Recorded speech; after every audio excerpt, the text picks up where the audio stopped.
So the Strait of Hormuz might be an even bigger choke point than we thought. We already know ships carrying oil through the narrow, shallow waterway are helping to power the global economy. But that's just what's on the surface. What most people aren't talking about is what runs beneath it, below the surface.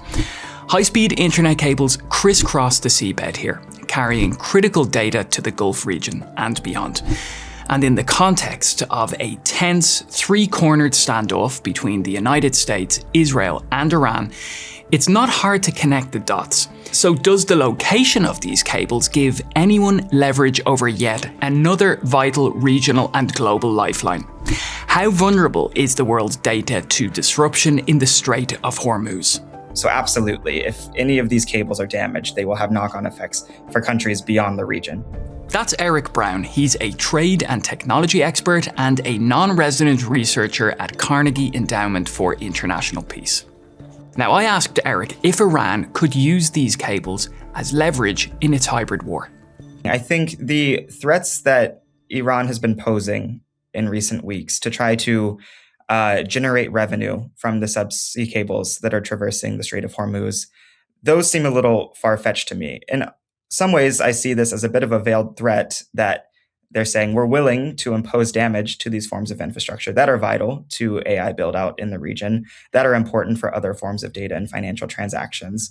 And you should be aware of that. But in some ways, that's not sort of generating tolls. That's more of a protection racket, which I think is obviously different in kind, but still demonstrates the threat posed by state actors against critical digital infrastructure. Just how critical are these cables for the Gulf region and beyond? I don't want to understate the importance of some of these cables connected to the Gulf nations, particularly as it relates to the AI build-out that's happening in the region. We can have as many data centers as we want, but as long as they're not connected via fiber optic cables and submarine cables, they're not going to be of much use to the hyperscalers and other companies that are building them. So absolutely, if any of these cables are damaged, they will have knock-on effects for countries beyond the region. What information actually runs through these cables? Internet traffic, communications, financial transactions. So things going to and from countries of the region traverse these cables. So they're certainly important. But I think something that's important to also say when it comes to subsea cables is that there's built-in redundancies. So not only if certain cables get cut, is that data able to be flowed across other subsea cables, but there's also terrestrial connections that countries have as well. It just is typically the case that the data travels fastest through subsea cables, and so that's why there's so much data that goes over these cables on a day-to-day basis. How easy would it be to damage or disrupt them? Obviously, as these cables get closer to shore, they're going to be in shallower waters, and that's often where most physical related damage to these cables takes place. That's where you get anchors dragging on the ocean floor. That's where you get fishing nets dragging on the seabed as well. That can cause physical damage to these cables. It just differs depending on where in the world we're focusing on. But I'm not a geographical expert in the depth of the Strait of Hormuz, but typically it's closer to the coast where most instances of physical related damage happen to these cables. And what about fixing them if they do get damaged? How does that work? What if saboteurs get to these cables and, say, cut them? How long would it take to get the data flowing again? Right now, there are approximately 60 to 80 ships dedicated to subsea cable maintenance repairs spread out across the world, and only a small subset of those vessels are actually dedicated to the Middle East region in general. Once one of these companies is notified and one of their vessels is sent to go repair the cables, they obviously have to take the time to get there. And they also have to abide by the regulations of whichever state the cable cut or damage, whose territorial waters this damage has happened in. So there's a lot of complex sort of logistical details that go into subsea cable repair. And in the current moment, everything becomes more difficult because not only do you have to do the normal sort of box ticking that goes into cable repair, but you also have to have insurance that underwrites a cable repair vessel, and insurance companies are much less likely to underwrite these services in times of active conflict. But then you also have, like you said, the danger that is presented by mines that could potentially also pose a threat to the cable repair ships going into the region as well. Now, my first reaction was, why are we not talking about this more? What about governments? Are they actually focusing on it?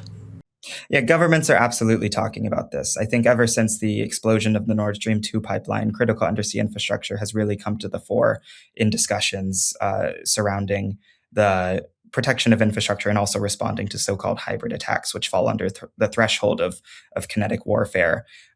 Within the European Union, within NATO, within the United Nations, sort of ad hoc coalitions of countries are popping up and asking, how can we work together to make sure that this global submarine cable ecosystem is better fit for a future in which we have to worry about threats against these critical linkages from both state and non-state actors. In a recent Senate hearing, U.S. Secretary of State Marco Rubio even said that the two priorities that the United States will have for NATO this year are one, on critical minerals, but two, on submarine cables. The Gulf states have invested heavily in attracting investment and being a safe place to do business, like, for example, opening data centers. Could this threat push investment away from the region? I think there's a similar conversation going on related to data center construction, for example, in the region, where previously the argument for constructing data centers in the region was that there's abundant sources of energy, there's abundant sources of capital.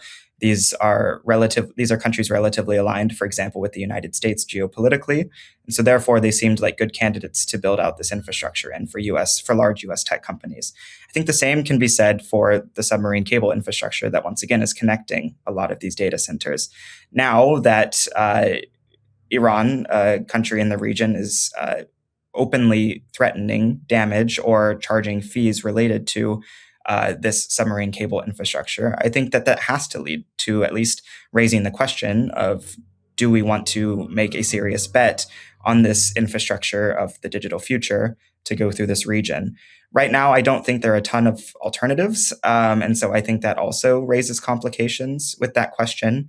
But it's quite clear through initiatives, for example, in Europe, to try to construct submarine cables that go through the Arctic region that then connect to Asia, that people are posing these questions of what are the best routes to be laying these cables on. At the same time, if Iran is somehow successful in extracting tech companies to pay for cables that go through the Strait of Hormuz, if it is successful in exerting leverage over other countries with regard to this digital infrastructure, I think other countries around the world who are positioned near similar strategic points of densely connected subsea cables or other forms of infrastructure are going to be watching and seeing how they might be able to replicate what's going on in and around Iran right now. And what's being done, or what can be done, to better protect these critical data routes? These cables have grown in importance this century, but are they actually being protected? I mean, I think one has to remember that submarine cables sort of originated in an era where we weren't quite worried about actors tampering with or physically damaging, at least intentionally, these cables. And so the rules and regulations governing them are not necessarily fit for an age in which we're increasingly having these concerns. So the cables are owned and operated by a wide range of actors. Some cables are funded and operated by consortia of telecommunications firms. Others are solely owned and operated by, for example, large tech firms. And that's becoming more of the norm as newer cables are being laid. They're able to finance cables from end to end rather than splitting the cost among a wide range of actors. When it comes to regulation, also a complicated picture. Countries are allowed to regulate submarine cables within their territorial waters and within their exclusive economic zones. That said, once these cables enter the high seas in between countries' exclusive economic zones, then they're sort of under the, protection of international law. Now, what happens if the next major disruption isn't about oil, but data? How exposed is the global economy if these cables are targeted? Let us know what you think. Thanks for watching, and I'll see you again soon.